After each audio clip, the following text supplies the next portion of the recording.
माँ दुर्गा की उत्पत्ति की कथा पौराणिक हिंदू धर्म ग्रंथों में वर्णित है। जब राक्षस महिषासुर ने देवताओं को पराजित कर स्वर्ग पर अधिकार कर लिया था, तब सभी देवता बहुत परेशान हुए और भगवान विष्णु, शिव और ब्रह्मा के पास सहायता मांगने गए। देवताओं ने अपनी अपनी शक्तियों को मिलाकर एक अद्वितीय देवी का निर्माण किया, जिसे दुर्गा कहा गया।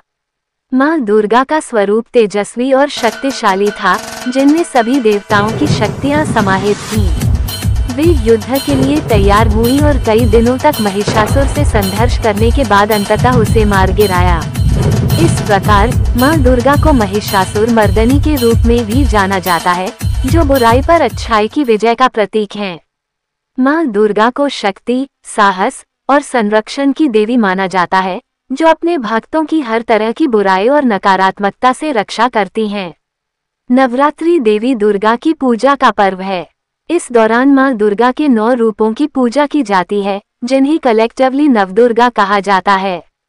हर दिन माँ दुर्गा के एक अलग रूप की आराधना की जाती है।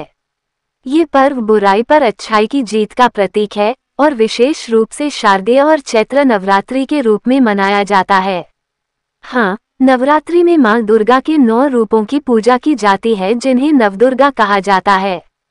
इन 9 रूपों का क्रम इस प्रकार है: 1. शैलपुत्री, 2. ब्रह्मचारिणी, 3. चंद्रघंटा, 4. कूष्मांडा, 5. स्कंदमाता, 6. कात्यायनी, 7. कालरात्रि, 8. महागौरी, 9. सिद्धिदात्री। हर दिन एक विशेष रूप की पूजा की जाती है और प्रत्येक रूप का एक अलग महत्व और विशेषता होती है।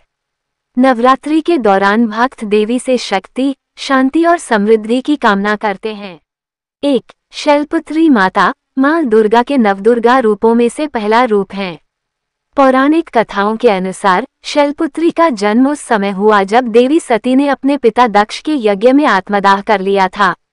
अगले जन्म में उन्होंने शैलराज पर्वतराज हिमालय के घर पुत्री के रूप में जन्म लिया, इसलिए उनका नाम शैलपुत्री पड़ा, जिसका अर्थ है पर्वत की पुत्री।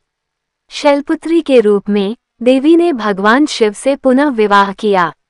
वे शक्ति और प्रकृति की देवी के रूप में मानी जाती हैं और उनकी पूजा नवरात्रि के पहले दिन की जाती है। उनके इस रूप को साहस, शक्ति और धैर्य का प्रतीक माना जाता है। 2. ब्रह्मचारिणी माता माँ दुर्गा का दूसरा रूप है और उनकी कथा देवी पार्वती के रूप में उनके तप और साधना से जुड़ी है। पौराणिक कथाओं के अनुसार ब्रह्मचारिणी माता का जन्म राजा हिमालय और रानी मैना के घर हुआ था। पूर्व जन्म में वे सती थीं, जो भगवान शिव की पत्नी थीं और अपने पिता दक्ष के यज्ञ में आत्मदाह कर चुकी थीं। जब पार्वती के रूप में उनका पुनर्जन्म हुआ, तब उन्हें ज्ञात हुआ कि उनका विवाह भगवान शिव से ही होगा। इसके लिए उन्होंने कठोर तपस्या की ताकि भगवान शिव को पति के रूप में प्राप्त कर सकें। ब्रह्म ध्यान और तप का पालन करने के कारण उन्हें ब्रह्मचारिणी कहा गया, जिसका अर्थ है तपस्विनी या वह जो ब्रह्म का पालन करती हैं। माँ ब्रह्मचारिणी ने हजारों वर्षों तक कठिन तपस्या की। उनकी तपस्या से भगवान शिव प्रसन्न हुए और उन्होंने उन्हें अपनी पत्नी के रूप में स्वीकार किया। ब्रह्मचारिणी माता का ये रूप तप, समर्पण, धैर्य और प्रेम का प्रतीक है। नवरात्रि के दूसरे दिन उनकी पूजा की जाती है और भक्त उनसे अपनी इच्छाशक्ति और धैर्य को मजबूत करने की प्रार्थना करते हैं। 3. चंद्रघंटा माता माँ दुर्गा का तीसरा रूप है और उनकी कथा देवी पार्वती के विवाह के समय से जुड़ी है। जब देवी पार्वती का विवाह भगवान शिव से तय हुआ, तब भगवान शिव बहुत साधारण और भयानक रूप में बारात लेकर आए। उनके साथ सभी प्रकार के गण, भूत, प्रेत और साधु संत थे, जो डरावने लग रहे थे। ये देखकर देवी पार्वती की माता और अन्य परिजन चिंतित हो गए। देवी पार्वती ने अपने परिवार की चिंता को देखते हुए एक अत्यंत सौम्य और सुंदर रूप धारण किया, जिससे वे भगवान शिव को शांत कर सकें और विवाह को सफलतापूर्वक संपन्न कर सकें। उन्होंने अपने मस्तक पर अर्धचंद्र धारण किया और युद्ध के लिए सुसज्जित हो गईं। उनके इस रूप में उनके मस्तक पर घंट की तरह चंद्रमा दिखाई देता है, इसलिए उन्हें चंद्रघंटा कहा गया। चंद्रघंटा माता के इस रूप में उनका स्वरूप वीर और साहसी होता है। उनके शरीर से एक दिव्य आभा निकलती है और उनके पास 10 भुजाएं होती हैं, जिनमें वे विभिन्न प्रकार के शस्त्र धारण किए हुए रहती हैं। उनका ये रूप शक्ति, साहस और युद्ध की देवी के रूप में जाना जाता है, जो अपने भक्तों को सभी प्रकार की नकारात्मक शक्तियों और बाधाओं से रक्षा करती हैं। नवरात्रि के तीसरे दिन मां चंद्रघंटा की पूजा की जाती है और भक्त उनसे शांति, साहस और सभी प्रकार की बुराइयों से रक्षा की प्रार्थना करते हैं। 4. कूष्मांडा माता मां दुर्गा का चौथा रूप है और उनकी उत्पत्ति की कथा सृष्टि के आरंभ से जुड़ी हुई है। पौराणिक कथाओं के अनुसार जब संसार में कहीं प्रकाश नहीं था, चारों ओर अंधकार फैला हुआ था, तब देवी कूष्मांडा ने अपनी दिव्य मुस्कान से सृष्टि की रचना की।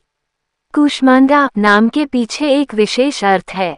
कु का अर्थ है छोटा, ऊष्मा का अर्थ है ऊर्जा या गर्मी, अंड का अर्थ है ब्रह्मांड, अर्थात देवी कूष्मांडा वह देवी हैं जिन्होंने अपने हल्के से मुस्कान ऊष्मा से अंड ब्रह्मांड की रचना की। इस प्रकार उन्हें सृष्टि की आद्य शक्ति के रूप में पूजा जाता है।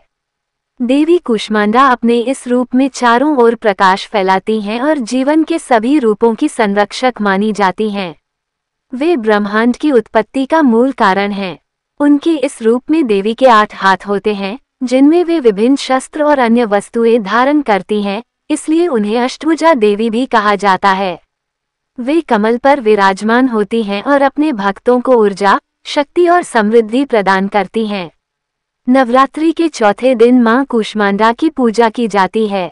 उनकी आराधना से भक्तों को स्वास्थ्य, संपत्ति और ऊर्जा की प्राप्ति होती है, साथ ही अज्ञान और अंधकार से मुक्ति मिलती है। 5. स्कंदमाता मां दुर्गा का 5वां रूप है और उनकी कथा उनके पुत्र स्कंद भगवान कार्तिकेय से जुड़ी हुई है। स्कंदमाता का नाम उनके पुत्र स्कंद के नाम पर पड़ा है, जो देवताओं के सेनापति माने जाते हैं और जिन्हें कार्तिकेय के नाम से भी जाना जाता है। माता शब्द का अर्थ है मां, अर्थात स्कंदमाता स्कंद की माता हैं। पौराणिक कथा के अनुसार जब राक्षस तारकासुर ने देवताओं पर आक्रमण करके स्वर्ग पर अपना अधिकार कर लिया, तो उसे हराने के लिए एक शक्तिशाली योद्धा की आवश्यकता थी। तब देवताओं ने ब्रह्मा जी से उपाय पूछा। ब्रह्मा जी ने कहा कि केवल भगवान शिव का पुत्र ही तारकासुर का वध कर सकता है। इसके बाद देवी पार्वती और भगवान शिव के पुत्र स्कंद कार्तिकेय का जन्म हुआ। स्कंद ने बड़े होने पर तारकासुर का वध किया और देवताओं को मुक्ति दिलाई। देवी पार्वती जब अपने पुत्र स्कंद को गोद में लेकर विराजमान होती हैं, तब वे स्कंदमाता के रूप में पूजी जाती हैं। स्कंदमाता की 4 भुजाएं होती हैं, दोनों हाथों में कमल के पुष्प धारण करती हैं, एक हाथ में भगवान स्कंद कार्तिकेय को गोद में लेकर बैठी रहती हैं और एक हाथ से अभय मुद्रा में आशीर्वाद देती हैं। वे सिंह पर सवार होती हैं और अत्यंत सौम्य और दयालु दिखती हैं। स्कंदमाता को ज्ञान, प्रेम और सुरक्षा की देवी माना जाता है। नवरात्रि के 5वें दिन उनकी पूजा की जाती है। उनकी आराधना से भक्तों को संतान सुख की प्राप्ति होती है और वे सांसारिक समस्याओं से मुक्ति पाते हैं। भक्त उनसे शांति, सुख और मोक्ष की प्रार्थना करते हैं। 6. कात्यायनी माता मां दुर्गा का 6ठा रूप है और उनकी कथा महान ऋषि कात्यायन से जुड़ी है। पौराणिक कथाओं के अनुसार राक्षस महिषासुर का आतंक इतना बढ़ गया था कि देवता भी उससे पराजित हो गए थे। देवताओं ने महिषासुर के वध के लिए त्रिदेव ब्रह्मा, विष्णु, महेश से सहायता मांगी।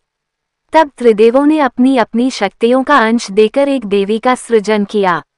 ये देवी अत्यंत शक्तिशाली और तेजस्वी थी, जिनका नाम कात्यायनी पड़ा। ऋषि कात्यायन ने देवी को पुत्री के रूप में प्राप्त करने की कठोर तपस्या की थी। उनकी तपस्या से प्रसन्न होकर देवी ने उनके घर में जन्म लिया। इस प्रकार उन्हें कात्यायनी कहा गया, जिसका अर्थ है कात्यायन की पुत्री। कात्यायनी माता का जन्म महिषासुर का वध करने के उद्देश्य से हुआ था। उन्होंने महिषासुर से भयंकर युद्ध किया और अंततः उसका वध करके देवताओं को उससे मुक्ति दिलाई। इसलिए उन्हें महिषासुर मर्दनी के रूप में भी जाना जाता है। कात्यायनी माता का ये रूप साहस, शक्ति और न्याय का प्रतीक है। उनकी 4 भुजाएं होती हैं, एक हाथ में तलवार, दूसरे में कमल और बाकी 2 हाथ आशीर्वाद और अभय मुद्रा में होते हैं। वे सिंह पर सवार रहती हैं। नवरात्रि के छठे दिन कात्यायनी माता की पूजा की जाती है। भक्त उनसे शक्ति, साहस और जीवन के सभी प्रकार के संघर्षों में विजय की प्रार्थना करते हैं। उनकी पूजा से जीवन में संतुलन, शांति और सफलता प्राप्त होती है। 7. कालरात्रि माता माँ दुर्गा का 7वां रूप है और उनकी उत्पत्ति की कथा राक्षसों के संहार से जुड़ी है। पौराणिक कथाओं के अनुसार जब देवताओं और मानवों को राक्षसों का आतंक सताने लगा, तब देवी पार्वती ने कालरात्रि के रूप में अवतार लिया। ये रूप अत्यंत उग्र और विनाशकारी था, जिसका उद्देश्य सभी बुरी शक्तियों और राक्षसों का नाश करना था। माँ कालरात्रि का रूप भयंकर और विकराल है। उनका शरीर काला है, उनकी 3 आंखें हैं जो बिजली की तरह चमकती हैं और उनके सांसों से आग की लपटें निकलती हैं। उनके बाल बिखरे हुए हैं और वे एक गधे की सवारी करती हैं। उनकी 4 भुजाएं होती हैं, दोनों हाथों में वे शस्त्र धारण करती हैं, जबकि अन्य 2 हाथ अभय और वरदान मुद्रा में होते हैं, जिससे वे अपने भक्तों को सुरक्षा और आशीर्वाद प्रदान करती हैं।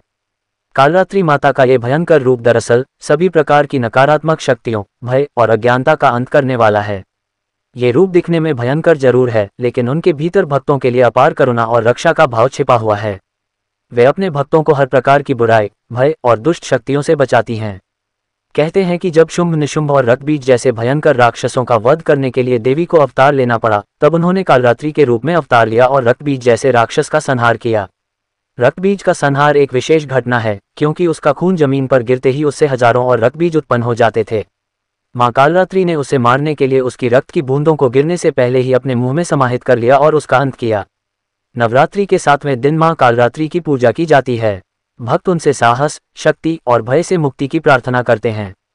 उनकी पूजा से सभी प्रकार की बाधाएं दूर होती हैं और भक्तों को भयमुक्त और सुखमय जीवन का आशीर्वाद मिलता है। 8. महागौरी माता माँ दुर्गा का 8वां रूप है और उनकी कथा देवी पार्वती के तप और समर्पण से जुड़ी है। देवी पार्वती ने भगवान शिव को प्राप्त करने के लिए कठोर तपस्या की। उन्होंने कई वर्षों तक तप किया, जिससे उनका शरीर काला पड़ गया और उनकी पहचान खो गई। जब देवी पार्वती ने भगवान शिव को प्रसन्न करने के लिए अटल तप किया, तो भगवान शिव उनकी भक्ति से अत्यंत प्रसन्न हुए। उन्होंने उन्हें एक दिव्य रूप प्रदान किया। इस प्रकार देवी पार्वती ने अपने तप के फलस्वरूप पुनः अपनी सुंदरता प्राप्त की और वे महागौरी के नाम से प्रसिद्ध हुईं। महागौरी का रूप अत्यंत सुंदर और दिव्य है। उनका रंग उज्ज्वल और चमकीला है, जो सफेद और गौरी वर्ण का प्रतीक है। उनकी 4 भुजाएं होती हैं, एक हाथ में त्रिशूल, दूसरे हाथ में डमरू और अन्य दोनों हाथ अभय और वरदान मुद्रा में होते हैं। वे बैल नंदी पर सवार होती हैं, जो भगवान शिव का वाहन है। महागौरी माता शक्ति, प्रेम और करुणा की देवी हैं। उनका ये रूप भक्तों के लिए आशीर्वाद, सुख और शांति का प्रतीक है। नवरात्रि के 8वें दिन महागौरी माता की पूजा की जाती है। भक्त उनसे आशीर्वाद प्राप्त करते हैं ताकि वे सभी प्रकार की बुराइयों, दुख और संकटों से मुक्त हो सकें। उनकी आराधना से मनुष्य के जीवन में सुख, शांति और समृद्धि आती है। 9. सिद्धिदात्री माता माँ दुर्गा का 9वां और अंतिम रूप है और उनकी कथा सिद्धियों और संपूर्णता से जुड़ी है। पौराणिक कथाओं के अनुसार सिद्धिदात्री माता की उत्पत्ति का उद्देश्य अपने भक्तों को सभी प्रकार की सिद्धियां और सफलताएं प्रदान करना है। कथा के अनुसार जब भगवान शिव ने शिवतांडव स्तोत्र का गान किया था, तब उन्होंने देवी पार्वती से कहा कि उन्हें अपने भक्तों को संपूर्णता और सिद्धि प्रदान करने के लिए एक देवी की आवश्यकता है। इस पर देवी पार्वती ने सिद्धिदात्री के रूप में अवतार लिया। सिद्धिदात्री माता का नाम इसीलिए पड़ा क्योंकि वे अपने भक्तों को सभी प्रकार की सिद्धियां, जैसे योग सिद्धि, विद्या सिद्धि और संपूर्णता प्रदान करती हैं। सिद्धिदात्री माता के 4 भुजाएं होती हैं। एक हाथ में कमल होता है, दूसरा हाथ सिद्धियों का प्रतीक होता है, तीसरे हाथ में धन होता है और चौथे हाथ में शक्ति का प्रतीक होता है। उन्हें अक्सर कमल पर विराजमान देखा जाता है और उनके आसपास दिव्य आभा होती है। उनकी पूजा करने से भक्तों को सभी प्रकार की इच्छाएं पूरी होती हैं और उन्हें जीवन में सभी प्रकार की सफलताएं प्राप्त होती हैं। सिद्धिदात्री माता का ये रूप ज्ञान, शक्ति और भक्ति का प्रतीक है। नवरात्रि के 9वें दिन सिद्धिदात्री माता की पूजा की जाती है। भक्त उनसे सभी प्रकार की सिद्धियां, ज्ञान और सफलता की प्रार्थना करते हैं। उनकी आराधना से जीवन में सुख, शांति और समृद्धि प्राप्त होती है।